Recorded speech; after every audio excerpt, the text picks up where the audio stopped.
दोस्तों, आप सबको पता है कि मामला बहुत आगे बढ़ चुका है और समर सिंह गिरफ्तार हो चुके हैं।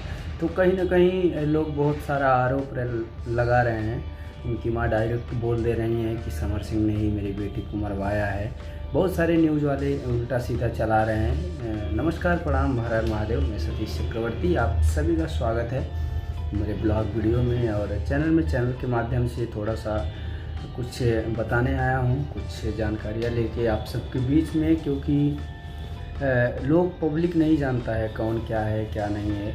मुझे पता है, मैं पर्सनली जानता हूँ दोनों लोग को। आई थिंक चाहे समर भैया हों, चाहे आकांक्षा मैं हूँ, तो दोनों लोगों से मैं मिला हूँ, जाना हूँ। आप सब देख सकते हैं वीडियो में चल रहा है स्क्रीन पर, सब लोगों को पर्सनली जानते। तो कहीं ना कहीं दोनों तरफ से क्या है क्या नहीं, और पब्लिक कुछ ज़्यादा ही न्यूज़ वाले गलत न्यूज़ बना रहे हैं। समर सिंह को फांसी हो गया, ऐसा वैसा तमाम सारी चीज़ें हैं। तो प्लीज़ आप सबसे विनती है, आप सब देश के कानून पे भरोसा रखिए और न्याय मिलेगा। अगर जो गलत किया होगा उसको सज़ा मिलना ही मिलना है।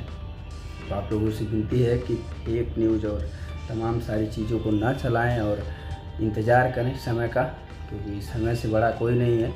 आज सब लोग कोई कुछ भी बोल दे रहा है, तो ऐसा नहीं होना चाहिए चीज़ें। आज आप पे है, कल हम पे भी हो सकता है। तो नो डाउट अपने देश के कानून पे भरोसा रखिए, अपने संविधान पे, क्योंकि कानून किसी का नहीं है। जो गलत रहेगा उसको सज़ा मिलना ही मिलना है। और जहाँ तक आकांक्षा दुबे की माँ की बात है कि डायरेक्ट बोल दे रही हैं, तो है, कोई डाउट नहीं है, बिल्कुल समर भैया के साथ में रहती थी। तो कहीं ना कहीं आकांक्षा की माँ भी अपनी जगह पे सही है, बट समय का इंतज़ार कीजिए, भरोसा रखिए संविधान पे। बाकी क्या बोल सकते हैं, बाकी हर हर महादेव।